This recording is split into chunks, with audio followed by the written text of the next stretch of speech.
अस्सलामु अलैकुम वरहमतुल्लाहि वबरकातुहू। कहते हैं हज़रत इब्राहीम बिन आदम रहमतुल्लाह अलैह ने शाही छोड़ी, बादशाहत छोड़ी, फ़कीरी इख्तियार की। ये ऐसे कैसे हो सकता है कि हुकूमत हो, सल्तनत हो, रयाया हो, फौज हो, मुलाजिम हो, फिर मतलब सबको छोड़ दे? कोई ना कोई वजह तो होती है ना। असल में इनके जो वालिद मोहतरम हैं हज़रत आदम रहमतुल्लाह अलैह, वो एक साहिबे हाल बुजुर्ग थे। उनकी शादी हो गई बादशाह की बेटी के साथ, शहजादी के साथ। जो आपको बादशाहत मिली वो मिली आपके नाना की तरफ से, लेकिन आपके जो वालिद मोहतरम थे वो बादशाह नहीं थे, वो जद्दी पोश्ती बादशाही उनकी नहीं थी। वो जो बादशाही मिली थी क्योंकि उनके जो नाना थे, नाना की कोई और औलाद नहीं थी, तो नाना ने अपनी बेटी के बेटे को ये सारा शाही जो सिलसिला था हवाले कर दिया। कहते हैं हज़रत आदम रहमतुल्लाह अलैह खुरासान के इलाके में साहिबे हाल बुजुर्ग थे और वहाँ पे वो अपने अल्लाह और अल्लाह के रसूल के इश्क में महव रहते, चलते फिरते। ना उनका कोई घर था, ना उनका कोई कारोबार था, ना उनका कोई ठिकाना था। उन्होंने खुरासान का जो मुल्क था, उस शहर के, उस मुल्क के गेट के बाहर, दरवाजे के बाहर कुछ फासले पे अपनी कुटिया बना रखी थी। उस कुटिया में रहते थे और अल्लाह अल्लाह करते थे। एक बार ऐसे हुआ कि आप वैसे अपनी इबादत में मशगूल होकर शहर में दाखिल हो गए। जैसे ही आप शहर में दाखिल होते हैं तो उधर से आवाज़ आती है, पीछे हटो, पीछे हटो, पीछे हटो, शहजादी की सवारी आ रही है, पीछे हटो, गर्दन झुकाओ, सर पे हो जाओ, रास्ता दो। जो फौजी पहले आगे आगे थे वो रास्ता साफ कर रहे थे, और जैसे ही हज़रत आदम रहमतुल्लाह अलैह करीब से गुजरे, जो बालकी थी शहजादी की उसके करीब से, तो एक गुलाम ने उनसे कहा, बाबा जरा साइड पे हो जाओ, मलांग दरवेज जरा साइड पे हो जाओ, शहजादी गुजर रही है। अब जब शहजादी का और आदम रहमतुल्लाह अलैह का सामना होता है ना, बिल्कुल बराबर में आते हैं, तो आपका जो बट्टा था या जो कपड़ा था जो उन्होंने ओढ़ा हुआ था, वो जरा किसका हवा की वजह से किसी तरह भी, तो आपके चेहरे पे नजर पड़ी हज़रत आदम रहमतुल्लाह अलैह की। खुरासान के बादशाह की जो बेटी थी उसके ऊपर नजर पड़ गई, एक फकीर की, मलंग की, दरवेश की, साहिबे हाल बुजुर्ग की। जैसे नजर पड़ी, वो कहते दिल तो पहली नजर में तुम्हारा हुआ, तुम हो जीते हुए मैं हारा हुआ। आप दिल दे बैठे, आपने उसका पीछा किया और चलते चलते बादशाह के महल में पहुंच गए। जैसे ही बादशाह के महल में पहुंचते हैं, दरबार लगा हुआ है, बादशाह तख्त नशी है, वुज़रा, खुलफा, मुलाजिम, दरबारी वहाँ पे हाजिर है, लोग मौजूद हैं। वहाँ के जाके आप खड़े हो जाते हैं बादशाह की अदालत में, बादशाह के दरबार में। वजीर सबब पूछता है मलंग से, हाँ बाबा मलंग, कैसे आना हुआ, क्या चाहिए, क्या परेशानी है, क्या मसला है? उस बाबे ने, आदम रहमतुल्लाह अलैह ने बात को वल्लू में डालने की बजाय सीधी साधी बात कर दी, वल्लू में न डाला। कहते हैं जी मुझे बादशाह की बेटी से प्यार है और मैंने उससे शादी करनी है। जो वजीर था वो हक्का बक्का रह गया। ये इसकी हालत देखो, इसकी कंडीशन देखो, इसका हुलिया देखो, और ये मान क्या रहा है, बादशाह की बेटी का रिश्ता। ना घर, ना बार, ना आगे, ना पीछा। जैसे ही बहस उनकी आपस में तकरार होती है, बादशाह जो सुनता है, खुरासान का जो बादशाह था, कहता क्या बात है। वजीर ने पहले तो खैर टाल मटोल करने की कोशिश की, जब वो मलंग बाज ना आया तो वजीर उनको लेके बादशाह के पास चला गया। बादशाह पूछता है क्या मांझ रहा है, क्या बात है। उसने कहा जी मैंने शहजादी से शादी करनी है, मेरा ये मुद्दा है। वो वक्त का बादशाह था, खुश इखलाक भी था, बा किरदार भी था। ऐसे तो नाना नहीं बनना था ना इब्राहिम नज़म का। तो उन्होंने बड़े सब्र और तहम्मुल से पूछा कि तुम्हारा नाम क्या है। उन्होंने कहा जी मेरा नाम है अदम। नसब सिलसिला पूछा, खानदान पूछा। पीछे जाके सैयदना उमर फ़ारूक रज़ी अल्लाह तआला अन्हु से उनका जाके खानदानी जो सिलसिला था वो उनसे जाके मिला।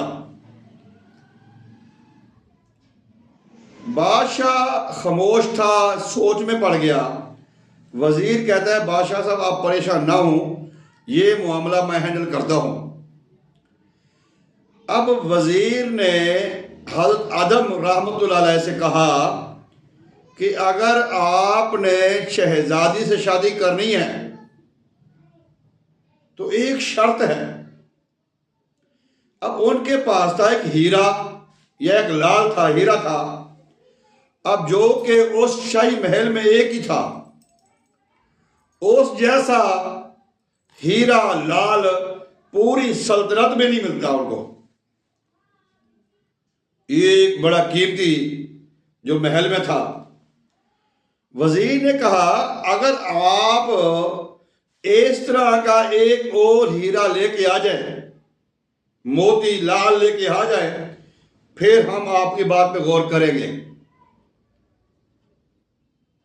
आपने कहा ठीक है, आप अपनी बात पे कायम रहना, मैं गया मोती लेके आऊंगा। दरियाफ्त करने में पता चला कि ये ऐसे हीरे, ऐसे मोती समंदर की, दरिया की वहां पे तह में होते हैं। आप वहां पे चले गए, समंदर था या दरिया था, आपके हाथ में कशकोल था या डोल था या बाल्टी जो भी था, आपके हाथ में एक बर्तन था। आपने वो दरिया के किनारे एक सिर पे खड़े हो गए, दरिया से या समंदर से वो पानी का डोल भरा, इधर फेंक दिया। अब जहन में क्या है कि समंदर की या दरिया की तह में लाल है, वो मैं उठाऊंगा बादशाह के लिए, समंदर खाली करूंगा। जब समंदर सारा खाली हो जाएगा फिर मैं मोती उठाऊंगा।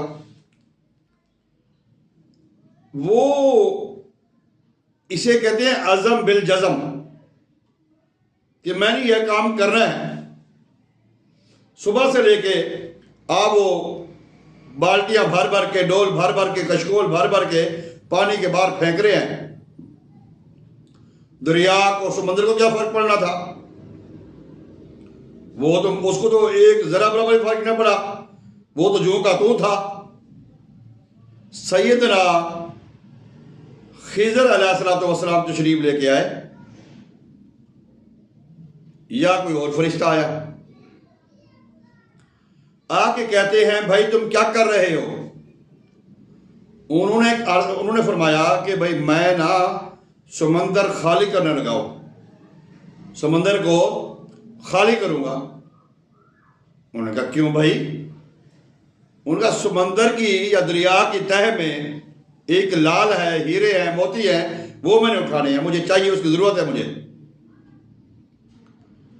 सैयदना खिज़र अलैहिस्सलाम थे या कोई भी जो अल्लाह की तरफ से जो था बंदा जो ड्यूटी पे ममूर थे, वो कहते हैं भाई ये तुम्हारे इस कशकोल के साथ या इस डोल के साथ समंदर कैसे खाली होगा? उन्होंने कहा भाई मैं तो आया हूं, वो कहते ना never relax till the job is done, कि मैंने रिलैक्स नहीं होना, मैंने सुकून से नहीं बैठना जब तक मैं अपने मिशन में, अपने मकसद में कामयाब ना हो जाऊं। मैं तो वापस नहीं जाऊंगा, मैं तो खाली करूंगा। उन्होंने कहा भाई नहीं होगा। उन्होंने कहा भाई हो या ना हो, आप इससे क्या, मैं तो खाली करके जाऊंगा, मैंने तो वापस जाना नहीं है। वो आप अलैहिस्सलाम फरमाते हैं, खिज़र अलैहिस्सलाम से कहते हैं कि मेरे लिए कोई हुक्म है? वो कहते हैं आदम रहमतुल्लाह अलैह भाई,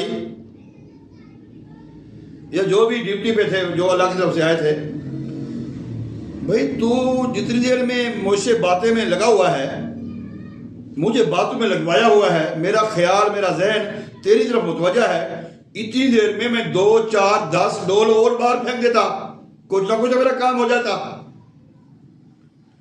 अल्लाह ने फरमाया खिज़र या उस ड्यूटी वाले आदमी से, देख मेरे बंदे का आज़म देख, आज़म बिल जज़म देख, कहते इरादे जिनके पुख्ता हो, नज़र जिनकी खुदा पर हो, तलातम खेज मौजू से घबराया नहीं करते। अल्लाह को जब उनकी अदा पसंद आई, उनका जज्बा, उनका जोश, उनका आज़म जज़म बिल जज़म, अल्लाह ने फरमाया खिज़र अलैहिस्सलाम ये पानी को पीछे करो, हीरे लाल आगे लेके आओ।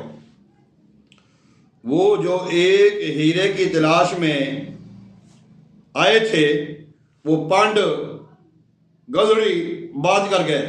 कुछ लोग कहते हैं 11 थे, कोई कहते हैं पांड बांध के गए, 12 जितने भी उनको थे उन्हें इकट्ठे कर लिए।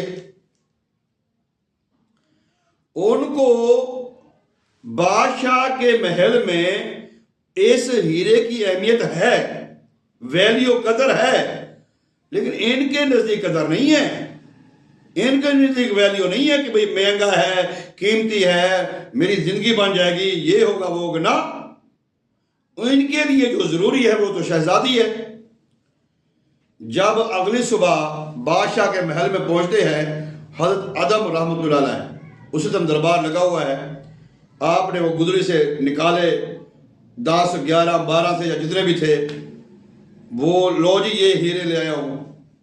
वजीर हक्का बक्का परेशान कि भाई ये कहां से लाया? मैं लाया हूं। वो बिल्कुल सेम वही चीजें हैं भाई। वजीर बादशाह ने कहा वजीर इसको ना हमें इनकार नहीं करना चाहिए, तहम्मुल से काम लें, इसको हमें इनकार नहीं करना चाहिए। खैर वजीर हसद बुग़्ज़ का शिकार था, वो बाज ना आया। उसने ये किया कि आप रहमतुल्लाह अलैह को किसी बहाने से, हालांकि उन शर्त उन्होंने पूरी कर दी, शर्त तो वजीर हार गया, बादशाह हार गया, लेकिन फिर भी जब नीयत खराब हो, फिर वजीर ने कुछ सिपाहियों को कहकर आपको बड़ा नाजुक सा सलूक किया, नाजेबा सलूक के साथ उनको महल से निकाल दिया। चलो धक्के मारे जो भी किया। जैसे ही आदम रहमतुल्लाह अलैह बाहर निकलते हैं, दूर जाते हैं, इतने में खबर आती है बादशाह को कि तुम्हारी बेटी फौत हो गई है, मर गई है। पहले तकलीफ हुई पेट में, कहाँ पे तकलीफ हुई, अब वो फौत हो गई है। बादशाह गया घर, वो तो वाकई फौत हुई पड़ी है, लेकिन था उसको सकता, वो कौमे में चली गई, सकते में चली गई या बेहोश हो गई, लेकिन लग ऐसे रहा कि ये फौत हो गई है। ये बात जब आप तक पहुंचती है, यहाँ पे कुछ किताबों में लिखा है, कुछ लोग कहते हैं वो बादशाह के महल से फकीर की कुटिया में ले गए उसको, शहजादी को। कुछ लोग कहते हैं वो दफना रहे थे, दफना दिया था। बरकैफ जब उस दरवेश को पता चला, वो एक हकीम के साथ आए, या खुद हिकमा जानते थे, हकीम हाजिक जो बड़ा दानिशवर था, उसने कहा भाई ये लड़की मरी नहीं है, ये जिंदा है। कुछ लोग कहते हैं वो हकीम साहब थे, हकीम साहब आए थे उनकी कुटिया में।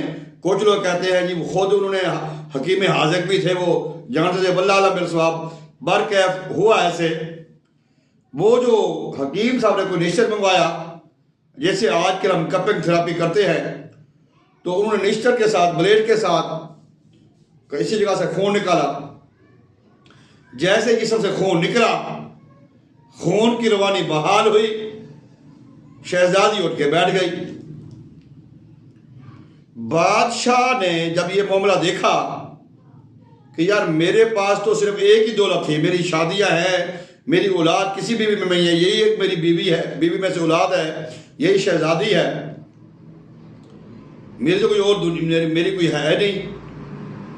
तो बादशाह ने अपनी बेटी के साथ पहले भी मशवरा किया हुआ था, और अब मशवरा करके बादशाह ने, खुरासान के बादशाह ने अपनी शहजादी, अपनी बेटी का हाथ आदम रहमतुल्लाह के हाथ में पकड़ा दिया।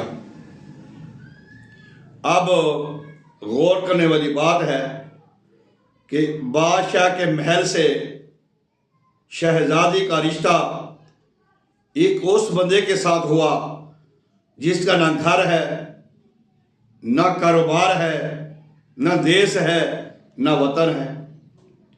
खैर, जब वो बादशाह का दामाद बना, वो फकीर, वो दरवेश, तो बादशाह ने उसको सारी सहूलियात दी, लेकिन उस जो उसकी जिस ड्यूटी में वो मामूर थे, हज़रत आदम रहमतुल्लाह अलैह,